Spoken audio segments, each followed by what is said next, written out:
Assalamualaikum warahmatullahi wabarakatuh.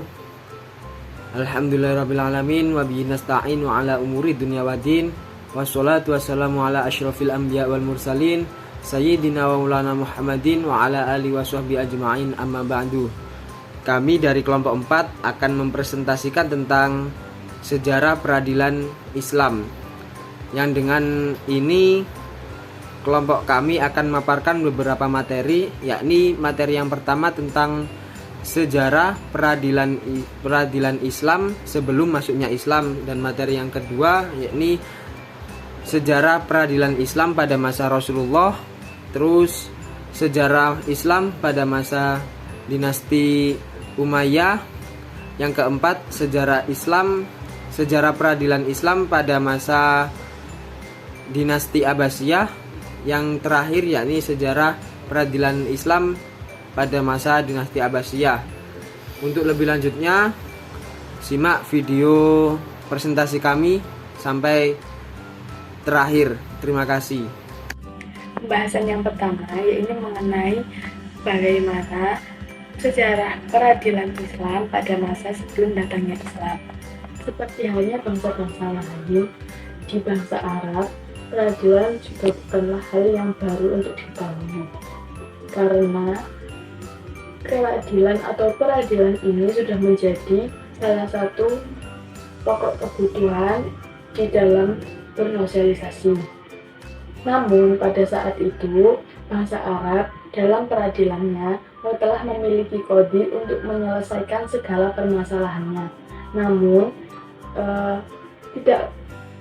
pada saat itu belum memiliki bentuk ataupun sistem peradilan yang mapan, karena pada saat itu Jazirah Arab belum menjadi bentuk satu negara. Karena itulah pada saat itu belum terdapat undang-undang atau hukum tertentu yang dapat menjadikan referensi. Dan dengan ini, tradisi dan kebiasaan menjadi pedoman untuk penyelesaian. Adapun pada saat itu terdapat hukum balas dendam atau al-ahdu di al-sa'di, yaitu cara yang biasa yang dilakukan oleh para bangsa pra-Arab untuk dapat menyelesaikan perkara ataupun menjadi jalan keluar dari kasus-kasus pidana, khususnya kasus pidana kematian jiwa. Namun karena masih kentalnya fanatisme suku di bangsa Arab pada kala itu, maka hal ini tidak bisa menjadi solusi yang baik, bahkan justru dapat memperuncing masalah yang ada. Karena itu, maka dengan penyelesaiannya ini dengan mendatangkan dukun atau kahin yang ataupun tukang ramal yang dianggap dapat lebih unggul, dapat mencari jalan keluar atau solusi. Selain adanya hukum balas dendam, ada pula penyelesaian masalah atau peradilan dengan cara arbitrasi atau tahkim kepada orang-orang tertentu atau arbitrator yang dikenal bijak dalam menyelesaikan persengketaan mereka. Dalam hal ini, suku Quraisy telah memilih beberapa orang yang dianggap bisa untuk dapat menjadi penengah dan dianggap bijak untuk dapat mencarikan penyelesaian berupa solusi. Tokoh sejarah Arab pra-Islam yang dikenal sebagai arbitrator pada masa itu antara lain Abdul Muthalib, Suhail ibnu Abu Sulma, Atsam ibnu Syaifi, Hajib ibnu Zirarah, Qus ibnu Sa'idah, Al-Yadi, dan lainnya. Dan pada saat itu pula Nabi Muhammad SAW termasuk.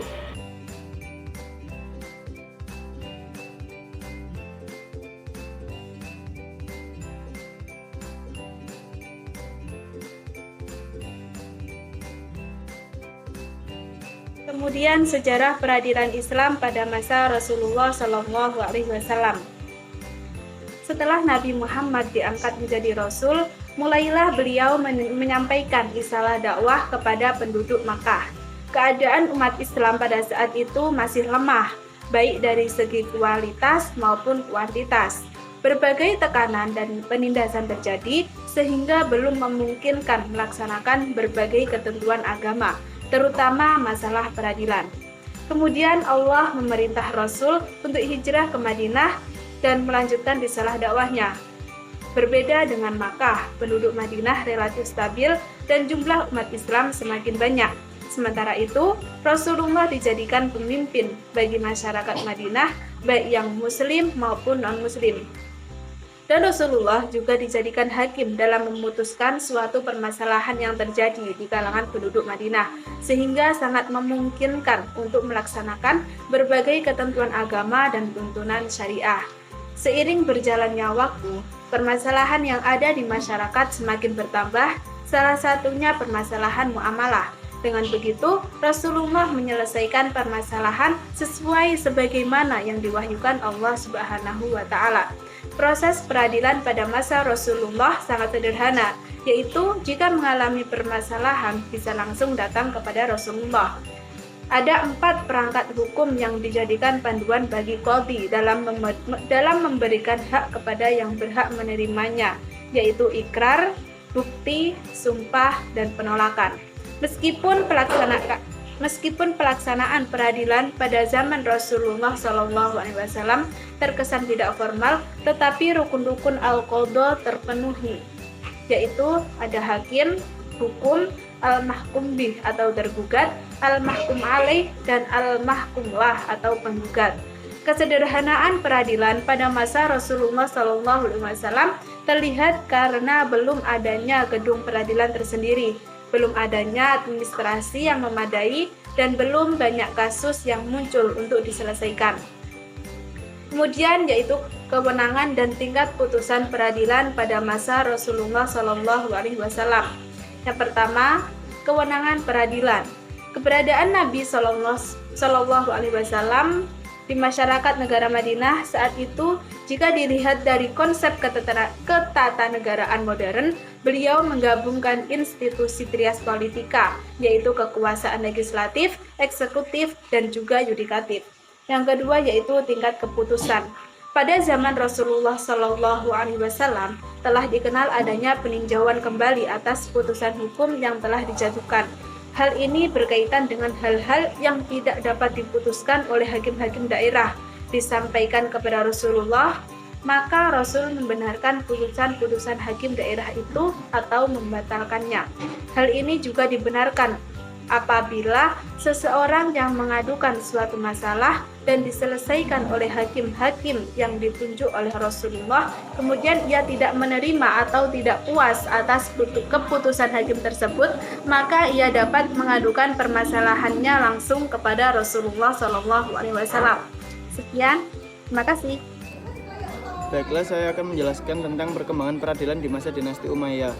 Perkembangan peradilan pada masa Bani Umayyah menunjukkan perubahan, di mana khalifah mempunyai peranan besar karena ia mengangkat para hakim di ibu kota pemerintahan.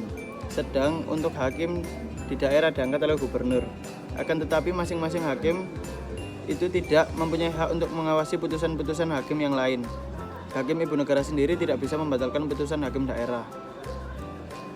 Tugas para hakim di masa itu hanyalah mengeluarkan vonis dalam perkara-perkara yang diserahkan kepadanya. Tentang pelaksanaan hukuman, maka kadang-kadang diawasi sendiri oleh hakim atau diawasi oleh orang-orang yang ditunjuk oleh hakim. Peradilan di masa Bani Umayyah mempunyai 2 ciri khas, yaitu hakim memutuskan perkara berdasarkan ijtihadnya sendiri. Hakim pada umumnya adalah seorang mujtahid, sehingga tidak ada qadhi yang memegangi suatu pendapat tertentu, tapi ia memutus perkara yang tidak ada ketentuan nasnya dari Al-Quran atau sunnah Nabi atau ijma dengan pendapat dan ijtihadnya sendiri. Dan apabila ia menemukan kesulitan dalam menentukan hukumnya, maka ia meminta bantuan ahli-ahli fikih yang berada di kota itu, dan banyak di antara mereka yang berkonsultasi dengan pemerintah atau penguasa dalam mencari suatu ketentuan pendapat. Oleh karena itu, qadhi-qadhi pada masa itu keputusan hukumnya tidak dipengaruhi oleh kecenderungan-kecenderungan pribadi, sehingga keputusan mereka itu benar-benar berwibawa meskipun terhadap para penguasa itu sendiri. Terima kasih. Saya Muhammad Irawan. Saya akan melanjutkan penjelasan dari teman saya yang sebelumnya yang menjelaskan tentang perkembangan peradilan Islam dinasti Umayyah. Nah, sekarang saya akan menjelaskan tentang perkembangan peradilan Islam dinasti Abbasiyah. Sejarah perkembangan peradilan Islam pada masa dinasti Abbasiyah terbagi menjadi 2 periode. Periode pertama ditandai dengan didirikannya beberapa lembaga peradilan. Yang pertama ada Al-Qadha, yang hakimnya bergelar Al-Qadhi. Di sini lembaga Al-Qadha merupakan lembaga yang berfungsi memberi penerangan dan pembinaan hukum, menyelesaikan perkara sengketa, perselisihan dan masalah wakaf. Selanjutnya ada Al-Hisbah, hakim yang di sini bergelar muhtasib. Lembaga Al-Hisbah bertugas menyelesaikan perkara-perkara berhubungan dengan masalah-masalah umum dan tindak pidana yang memerlukan pengurusan segera. Selanjutnya terdapat lembaga Wilayatul Madzalim. Di sini hakim diberi gelar dengan Sohibul atau Qadil Madzalim. Qadil Madzalim yaitu kekuasaan pengadilan yang lebih tinggi dari kekuasaan hakim dan muhtasib. Selanjutnya, selain ada lembaga tadi, juga terdapat lembaga kepolisian, pengawasan mata uang, serta Baitul dan lembaga tahkim. Kemudian pada periode pertama dinasti Abbasiyah ini juga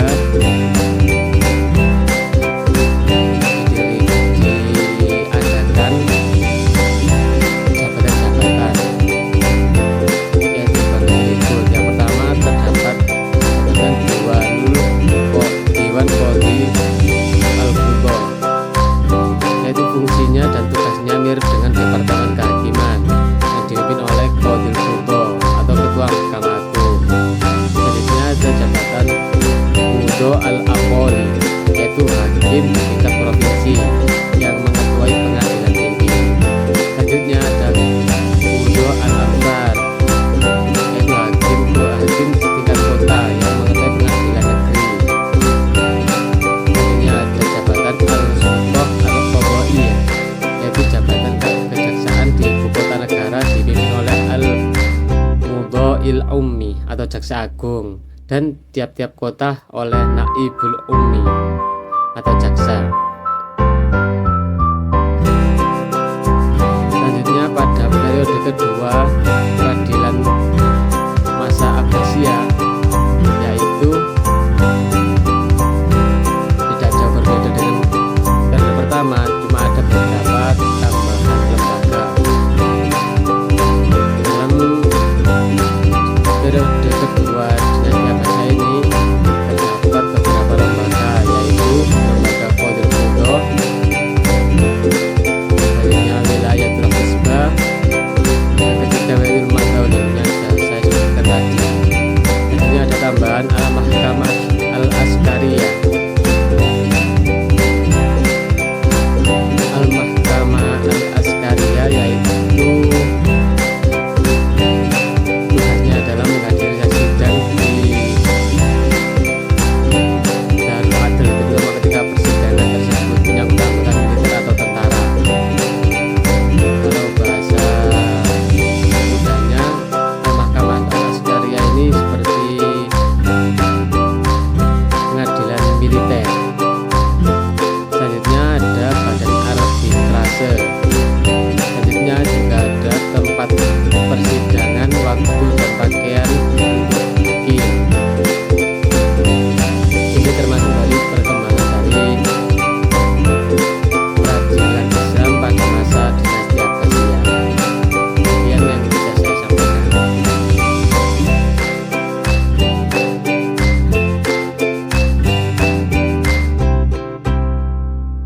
Bentuk peradilan Islam pada masa Turki Utsmani.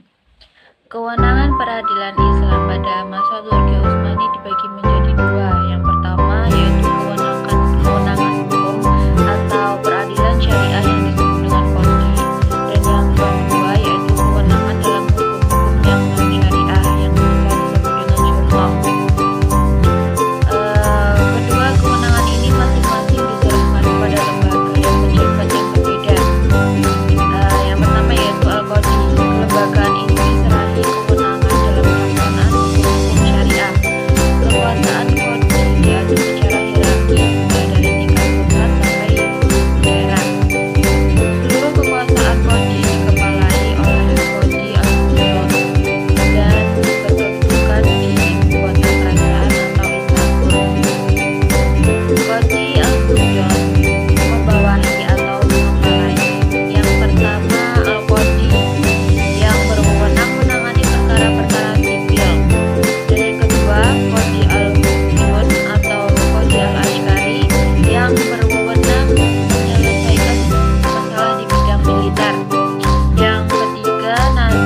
kedua yaitu Surtah. Kelembagaan ini diserahi kewenangan dalam pelaksanaan hukum-hukum non-syariah. Misalnya Ganun, bidang keagamaan dan ketertiban, khususnya yang menyangkut tugas-tugas kepolisian. Lembaga ini dikepalai oleh Syahib al-Syurtah. Kadang-kadang disebut juga dengan Syahib al-Mu'unah atau kadang-kadang disebut dengan Muwal. Secara konkret tugasnya adalah mencegah timbulnya kejahatan-kejahatan kriminal, memeriksa pelanggaran-pelanggaran hukum, dan menghukum orang-orang yang bersalah. Hukum material yang dipakainya dalam hal ini adalah hukum adat setempat. Adapun bentuk peradilan yang terdapat pada pasal 7 ini antara lain tujuan yang pertama, peradilan syar'i. Lembaga peradilan ini merupakan peradilan tertua yang materialnya adalah hukum Islam. Yang kedua yaitu peradilan syukuran. Peradilan ini didirikan pada tahun 1875 yang materialnya adalah hukum Islam. Yang ketiga yaitu peradilan agri atau adat. Peradilan ini didirikan pada tahun 1883 yang juga materialnya adalah hukum koperasi. Yang keempat, peradilan miliki atau peradilan agama hukum material yang digunakan peradilan ini adalah ajaran-ajaran agama di luar Islam. Dan yang kelima adalah peradilan konsuliah atau peradilan negara-negara asing. Peradilan di lingkungan ini berwenang mengadili dan menyelesaikan perkara berdasarkan undang-undang yang berlaku di negara masing-masing.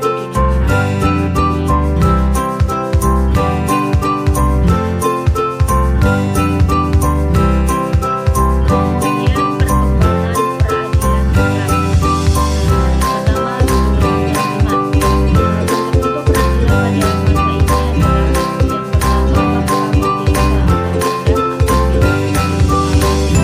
biasa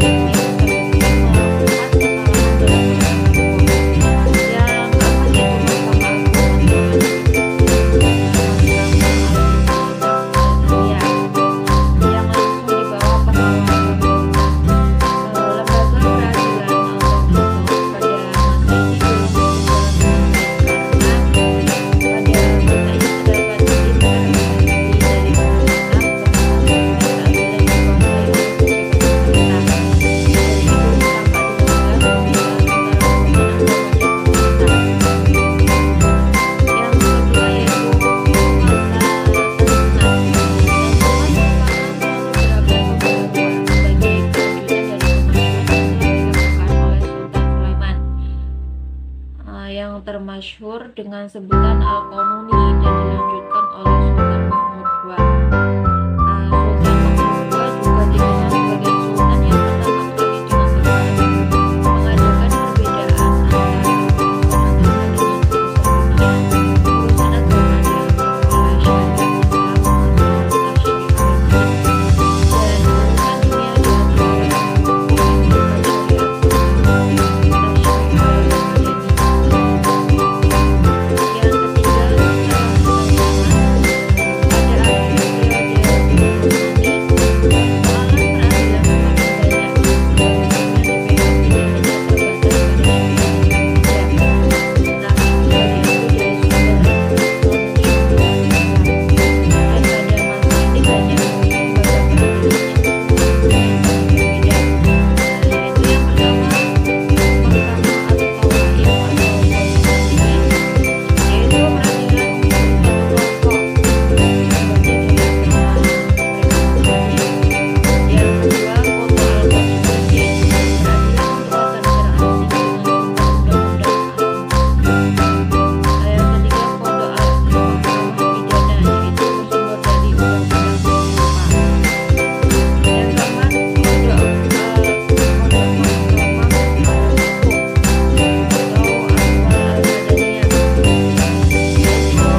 pada fikih Islam.